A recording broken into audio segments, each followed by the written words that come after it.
Esta imagen es cruda, en cuanto a Jehová, el Dios de Israel, pero es solo la verdad.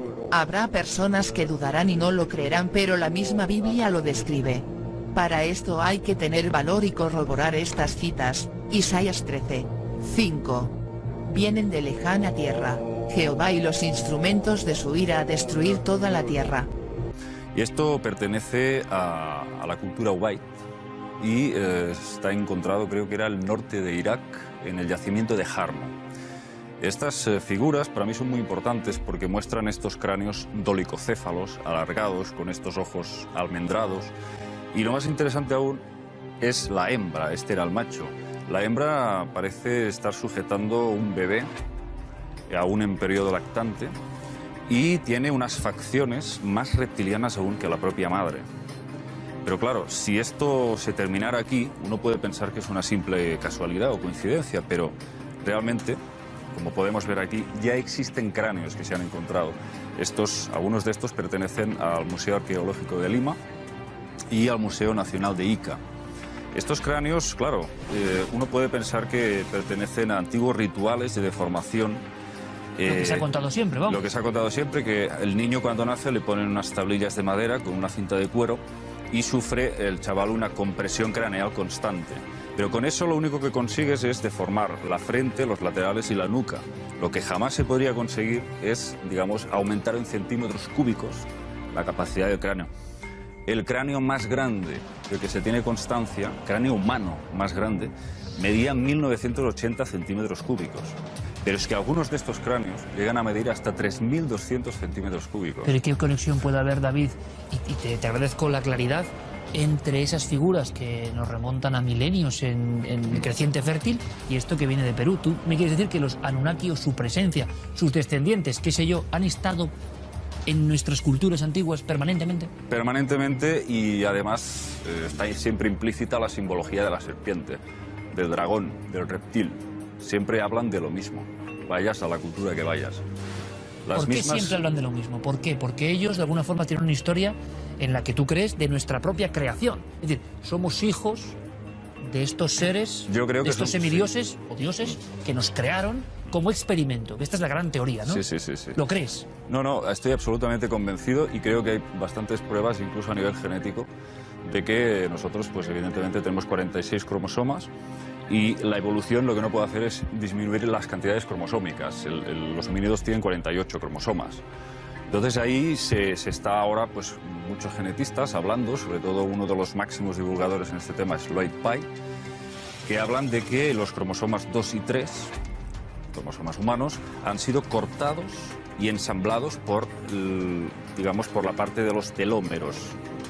Entonces, ahí hay un proceso que se nota que ha habido una manipulación genética importante. Isaías 30:27. He aquí que el nombre de Jehová viene de lejos, su rostro encendido, y con llamas de fuego devorador, sus labios llenos de ira y su lengua como fuego que consume. Hoy vamos a hablar de la figura de la serpiente, del dragón, una figura presente en una grandísima cantidad de culturas ancestrales como un personaje central de su mitología. La serpiente aparece asociada siempre al origen de la humanidad y aparece además como dadora del conocimiento, muy pocas veces como protectora y casi siempre como castigadora, como instigadora del ser humano.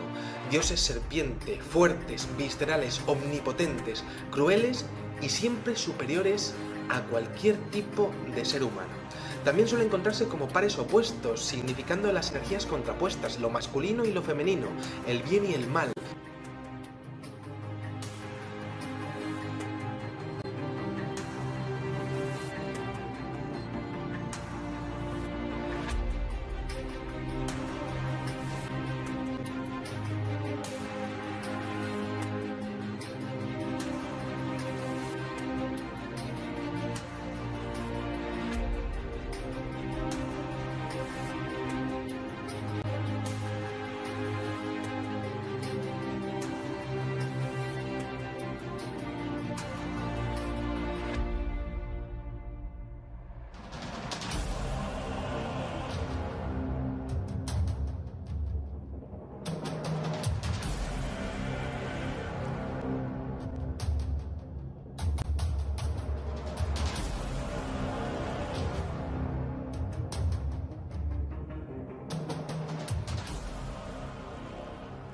El orden y el caos.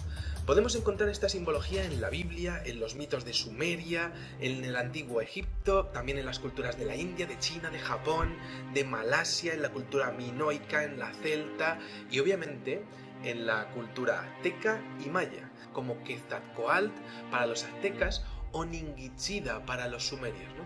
Es posible que exista un origen común, una cultura madre que haya legado sus conocimientos a sus sucesoras y que de ahí haya salido todo ese mito al resto del mundo, ¿no? La serpiente aparece como facilitadora del conocimiento, ¿no? De lo que sería el mito de Adán y Eva, ¿no? Adán y Eva van a comer del fruto prohibido y Dios se lo prohíbe y es la serpiente la que engaña a Eva, que luego aquello fue totalmente tergiversado por la Iglesia Católica, que quería demonizar a la mujer y bueno, pues el tema es que pues Dios en el mito de la Torá, en el mito bíblico del Génesis, pues no quiere que coman del fruto prohibido. En el Génesis aparece una representación de lo que sería el poder de las antiguas serpientes o de los dioses serpiente en forma de vara. Por ejemplo, el propio Moisés lleva consigo una vara de serpiente que es la que le ayuda a separar las aguas del Mar Rojo, ¿no? Y esto es fascinante porque realmente es lo mismo que vemos en la mitología de la creación pues por ejemplo, de la Puerta del Sol, de todo lo que sería la cultura de Tiahuanaco, del dios Viracocha, que a la hora de fundar Cuzco y otras ciudades de ese entorno en América del Sur, bueno, pues aparece representado con unas varas pues que realmente son como serpientes, ¿no? También por otra parte en ese fresco, en ese grabado inmenso de la Puerta del Sol de Tiahuanaco, debajo del dios Viracocha, aparece como un humanoide con los brazos muy largos que a mí me recuerda muchísimo a las experimentaciones que habrían tenido los dioses de la antigua Sumeria a la hora de crear al hombre, ¿no? En un principio habrían creado a un Adapa, a un hombre perfecto y bueno, pues ese hombre perfecto también habría tenido la oportunidad de tomar de ese fruto del conocimiento que luego fue representado en la Biblia en el Génesis. Por ejemplo, tenemos al dios Enki, ¿no? Es una de las deidades supremas de la antigua Sumer, quien según sus relatos míticos crea efectivamente la humanidad y de hecho con un procedimiento que solamente hoy podríamos definir como fertilización asistida, ¿no? En los mitos sumerios, Enki significa Usungal y de hecho en la traducción esto significa gran serpiente dragón. Es Enki el que alerta Aziusudra, que es el mismo que aparece en la literatura babilónica como Utnapishtim, y bueno, pues es el que alerta a Aziusudra, Utnapishtim, sobre el inminente diluvio universal, que es lo mismo que vemos, por ejemplo, con el tema del Arca de Noé, ¿no? Es la misma historia, exactamente lo mismo, ¿no? Luego, por otra parte, tenemos que Enki es el que planta un árbol de grandes frutos en su jardín de Eridu, una ciudad de la cual él es la deidad máxima. Y bueno, pues tenemos esa representación del árbol de la vida, que aparece ya en esta mitología sumeria asociada a los mitos de la serpiente. Luego, por otra parte, tenemos que Enlil, su hermano, representa una especie de canciller militar, también representado como una serpiente, y en este caso una serpiente destructora de la humanidad. Una serpiente que lo tiene pues prácticamente como un yugo puesto sobre la humanidad y que quiere su destrucción en gran parte de lo que serían los antiguos textos mesopotámicos y sumerios. Éxodo 33, 11 Y hablaba Jehová cara a cara, como hablaba cualquiera a su compañero. Éxodo 24, 9 Y subieron Moisés y Aarón, Nadab y Abiú y 70 de los ancianos de Israel. Reyes 8, 12 Entonces dijo Salomón, Jehová ha dicho que él habitaría en la obscuridad. Son la parte ejecutora de las órdenes que esos seres invisibles nos dan. ¿Cómo lo hacen? ¿Cómo consiguen, a través de esta manipulación genética, acceder físicamente a esas personas, a esas entidades que nos gobiernan? Pues muy sencillo. Esta parte es una parte que está en otra dimensión, es una realidad, pero a otro nivel, a otra dimensión.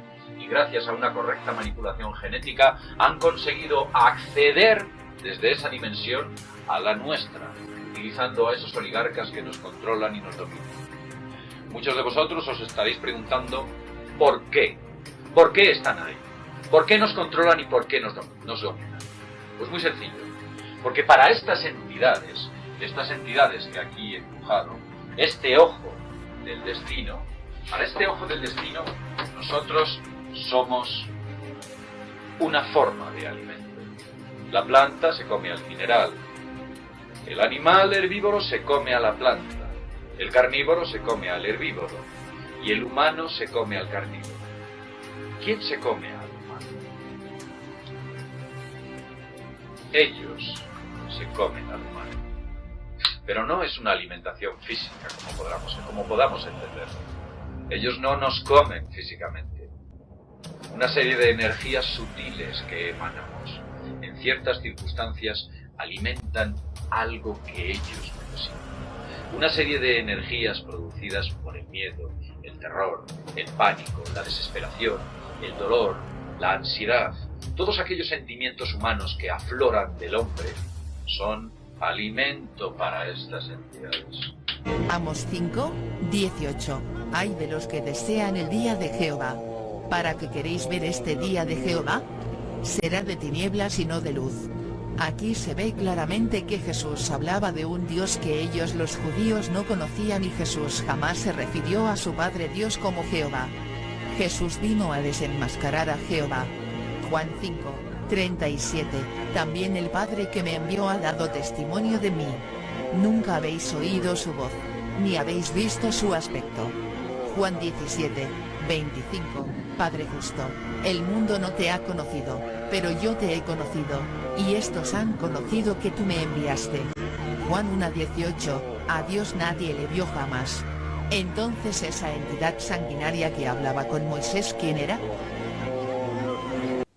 Los escribas y fariseos se han sentado en la cátedra de Moisés. Así que obedecedlos y haced lo que os digan. Pero no imitéis su conducta, porque no practican lo que dicen. Atan cargas pesadas y las echan a espaldas de la gente. Pero ellos no quieren mover un solo dedo para moverlas. Todas sus obras las hacen para ser vistos. Hacen las filacterias anchas y las orlas de sus mantos largas. Quieren el primer puesto en banquetes y los primeros asientos en las sinagogas. Les gusta que se les salude en las plazas y que la gente los llame rabí. Vosotros no os hagáis llamar rabí, porque uno solo es vuestro maestro, y sois todos hermanos. No llaméis a nadie en la tierra padre, porque tenéis un padre.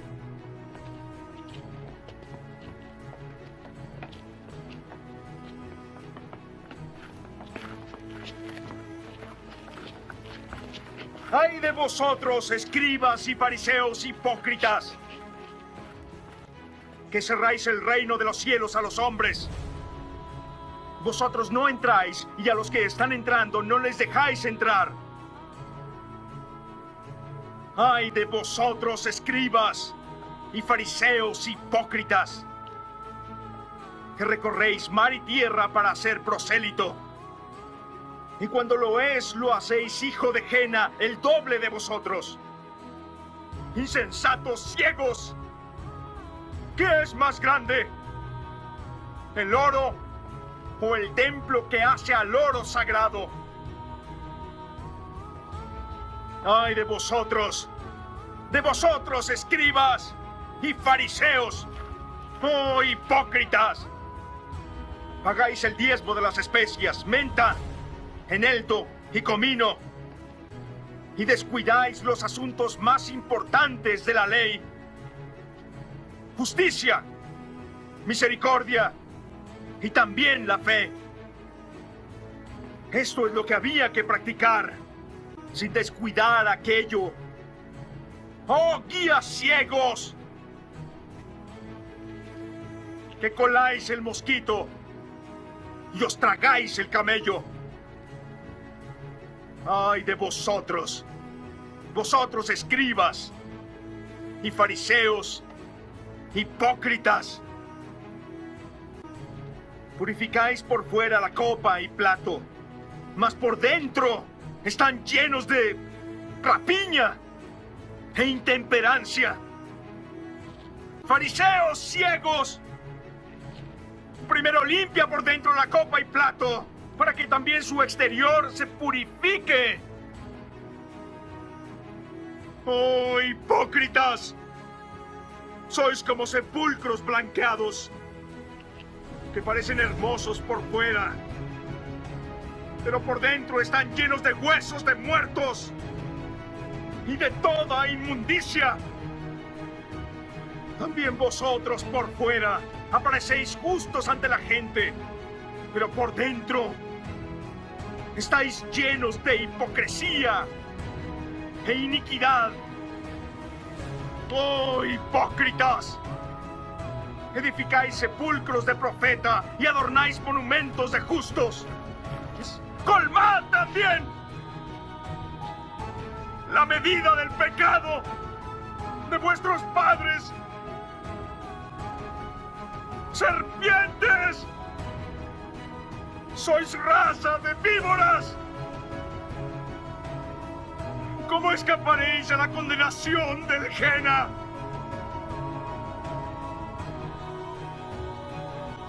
Por eso, yo os envío profetas y sabios y escribas. A unos los mataréis y crucificaréis.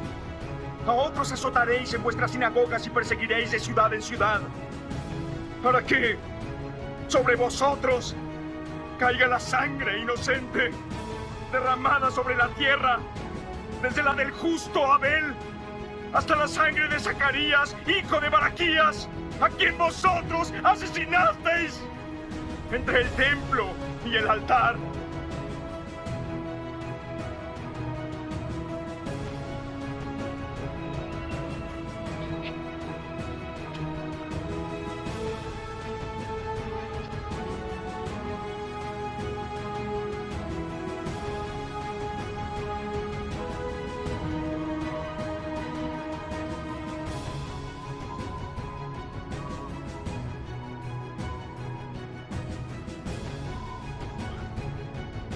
¿Cuántas veces he querido reunir a tus hijos como pollos bajo las alas de la gallina, pero no habéis querido?